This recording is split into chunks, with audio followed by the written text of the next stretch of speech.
Le cerveau humain est une machine extraordinaire. Il traite des milliards d'informations en permanence, il te permet de conduire, de parler, de tomber amoureux, tout en simultané. Sauf que pour gérer tout ça, il a développé des raccourcis, des automatismes. Et ces raccourcis, la plupart du temps, ça marche. Mais parfois, ils te font passer complètement à côté de la réalité. On appelle ça des biais cognitifs. Dans la vidéo précédente, on avait parlé de chaque type de stress, et j'avais promis qu'on irait fouiller du côté des mécanismes mentaux. Aujourd'hui, c'est le moment. Prépare-toi, parce que certains exemples vont te faire dire « Bah, c'est moi ça ». Et c'est normal. Dis-moi en commentaire lequel te parle le plus, je suis vraiment curieux. 1. Le biais de confirmation. T'as déjà eu l'impression que depuis que tu penses qu'un collègue t'aime pas, t'as l'air de trouver des preuves partout. Il t'a pas dit bonjour ce matin. Il a pas réagi à ton message. Il t'a coupé la parole en réunion. Ton cerveau collectionne tout ça comme des cartes Pokémon. Et tout ce qui va dans l'autre sens, il l'ignore royalement. C'est le biais de confirmation. En gros, on cherche, on retient et on interprète les informations qui confirment ce qu'on croit déjà. Le cerveau adore avoir raison. C'est presque un plaisir biologique. Le problème, c'est que ça peut pourrir des relations, des jugements, des décisions importantes. Si t'es convaincu qu'un investissement va marcher, tu vas surtout lire les articles qui disent que si. Si t'es convaincu qu'un régime ne fonctionne pas, tu vas trouver des études pour le prouver. Le cerveau ne cherche pas la vérité, il cherche la cohérence. Moi perso, j'ai ce truc avec certains artistes. Si j'aime pas quelqu'un dès le départ, chaque nouvelle chanson me confirme que c'est nul, même si objectivement c'est correct. Allez savoir. Écris coupable en commentaire si t'as déjà fait ça. 2. L'effet de halo. Imagine que tu rencontres quelqu'un qui est grand, bien habillé, belle voix, sourire sympa. Avant même qu'il ouvre la bouche pour dire quelque chose d'intelligent, t'as déjà décidé qu'il est compétent, honnête et fiable. C'est l'effet de halo. Une qualité positive perçue chez quelqu'un, ou même chez un produit ou une marque, va teinter ta perception de tout le reste. Le mec beau est forcément intelligent. La marque qui fait de beaux packaging fait forcément de bons produits. Le politicien qui parle bien est forcément sincère. Et l'inverse existe aussi. On appelle ça l'effet de corne. Une seule caractéristique négative peut contaminer toute la perception. Ton collègue Julien est en retard une fois, et bam, dans ta tête, c'est un glandeur. Ce biais est massivement exploité dans le marketing, dans la politique, dans les entretiens d'embauche. Les recruteurs qui font passer des entretiens en présentiel sont influencés par l'apparence physique des candidats, qu'ils le veuillent ou non. Des études ont montré ça de façon assez implacable. Je trouve ça à la fois fascinant et un peu flippant, parce que ça veut dire qu'on est beaucoup moins objectif qu'on le croit. 3. Le biais rétrospectif. Ah bah je savais que ça allait se passer comme ça. T'as déjà entendu cette phrase? Ou tu l'as dit de toi-même? C'est le biais rétrospectif, aussi appelé l'effet « je savais bien ». En anglais ils disent « hindsight bias », mais bon, « je savais bien », c'est plus parlant. Une fois qu'un événement s'est produit, le cerveau réécrit l'histoire. Il te convainc que tu l'avais prédit, que les signes étaient évidents, que c'était couru d'avance. Sauf que c'est faux. Sur le moment, tu savais pas. Mais ton cerveau est un sacré romancier. Ce biais est dangereux parce qu'il t'empêche d'apprendre vraiment de tes erreurs. Si tu te convaincs que tu avais tout vu venir, tu ne cherches pas à comprendre ce qui s'est vraiment passé. Tu ne t'améliores pas, tu fais juste semblant. Il joue aussi beaucoup dans la façon dont on juge les autres. Après une catastrophe, une erreur médicale, un accident, tout le monde dit « c'était évident, comment ils ont pu rater ça ?» Mais sur le moment, avec les informations disponibles à ce moment-là, c'était rarement aussi évident que ça. 4. L'ancrage. Dis-moi, est-ce que la population de Madagascar est plus ou moins de 50 millions d'habitants? Maintenant, donne-moi ton estimation du chiffre réel. Tu viens de subir un ancrage. Le chiffre de 50 millions que j'ai mis dans ta tête va influencer ta réponse même si tu sais pertinemment que c'était un chiffre au hasard. En vrai, Madagascar c'est autour de 30 millions.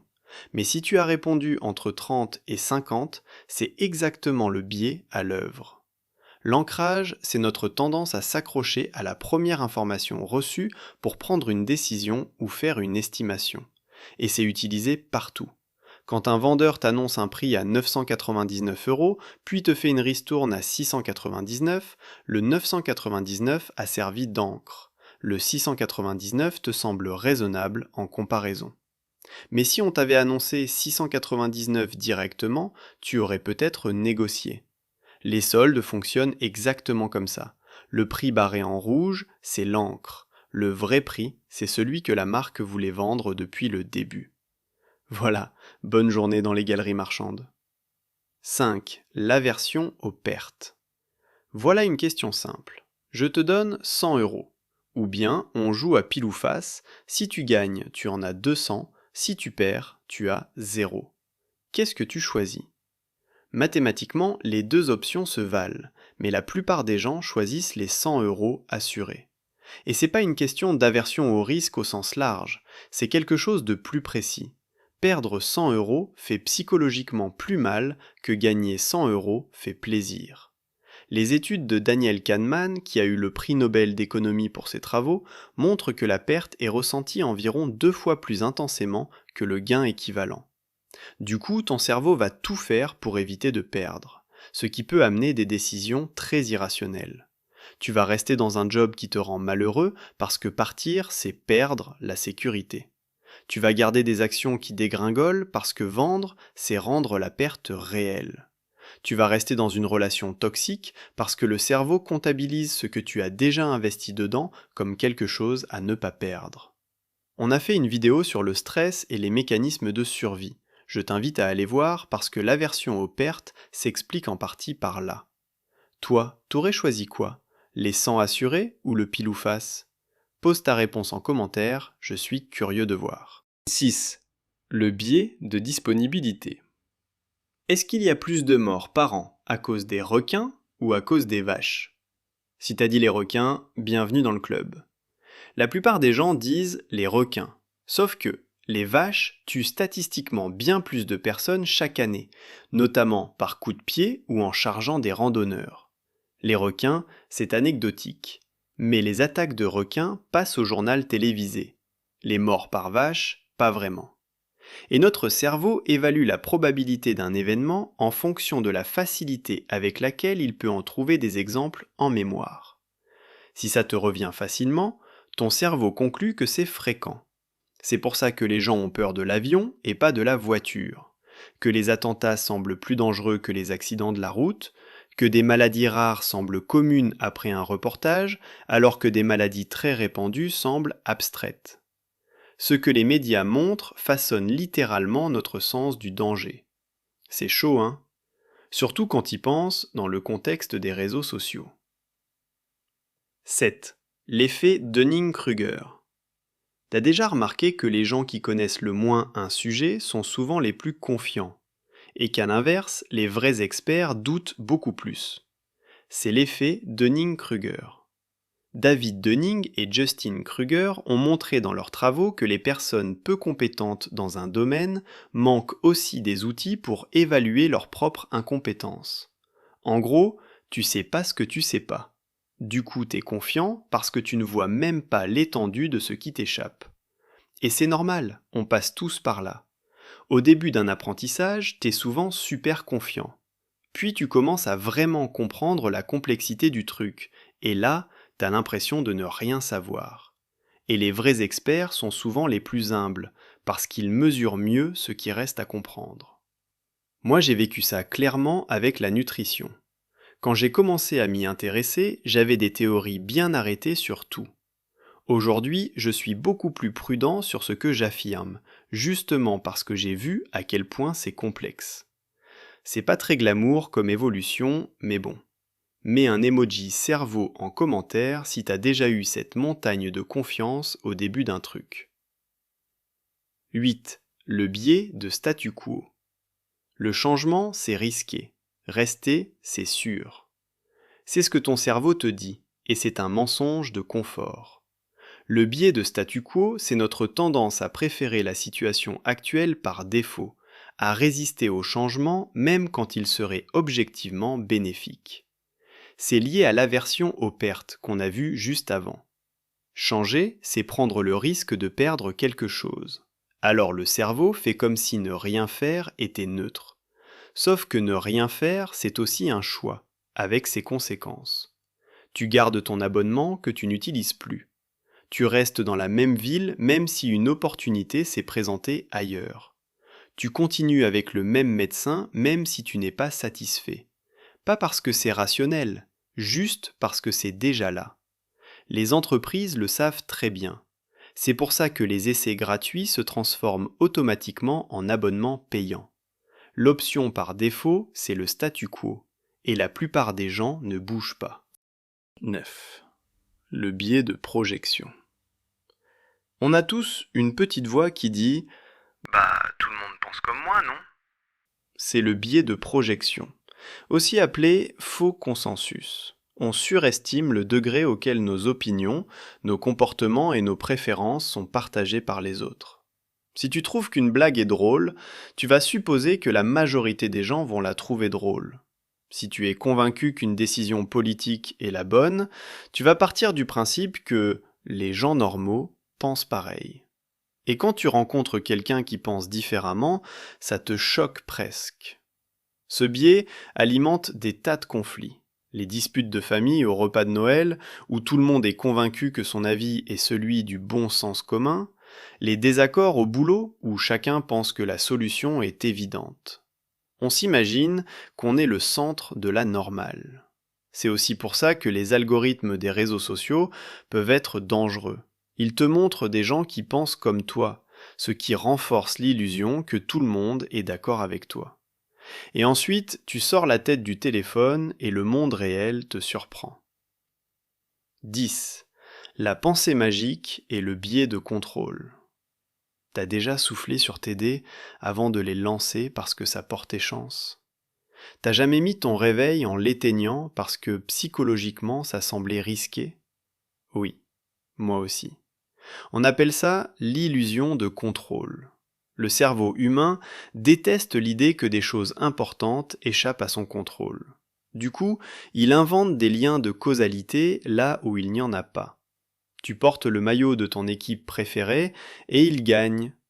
Coïncidence? Pour ton cerveau, absolument pas. La prochaine fois, tu remettrais ce maillot. Cette illusion est ancrée dans quelque chose d'utile à la base, le besoin de prédire et d'influencer l'environnement pour survivre. Mais dans le monde moderne, ça se transforme en rituel inutile, en superstition, en comportement quasi obsessionnel. Et dans des contextes sérieux, ça peut devenir problématique.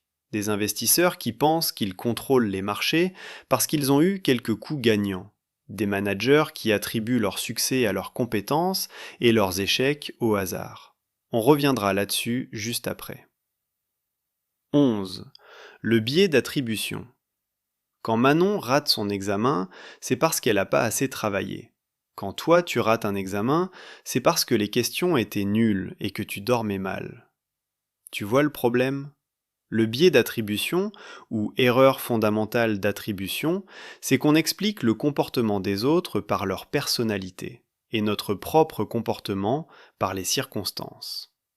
Le mec qui double tout le monde sur l'autoroute est un agressif. Toi, quand tu fais pareil, c'est parce que t'étais vraiment en retard, t'avais pas le choix. On est extraordinairement indulgent avec nous-mêmes et dur avec les autres. Et c'est humain. Mais ça crée beaucoup de conflits inutiles. Parce que la réalité, c'est que l'autre a aussi ses circonstances, ses contraintes, sa fatigue, son contexte, qu'on ne voit pas.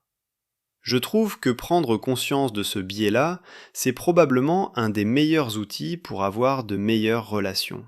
Genre vraiment.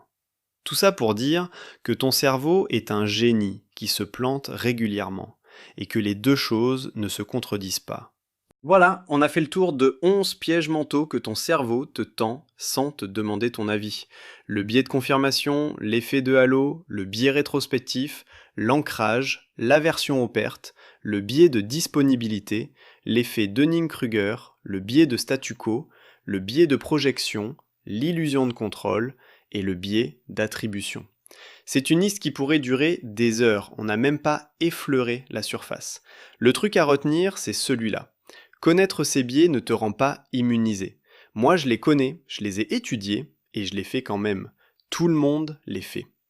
L'objectif, c'est pas de devenir une machine parfaitement rationnelle, c'est juste de créer un petit espace entre la pensée automatique et la décision. Juste une petite pause. Attends, est-ce que là j'ancre ? Est-ce que je cherche juste à confirmer ce que je crois déjà ? Ce délai, c'est ce qui fait toute la différence. Abonne-toi si t'es pas encore là, et si t'as kiffé cette vidéo, lâche un like, ça aide vraiment la chaîne. Dis-moi en commentaire lequel de ces biais tu reconnais le plus dans ta vie. J'ai hâte de lire. La prochaine fois, on parle des émotions qu'on ressent, mais qu'on sait pas nommer. Spoiler, il y en a beaucoup plus qu'on croit. À la prochaine!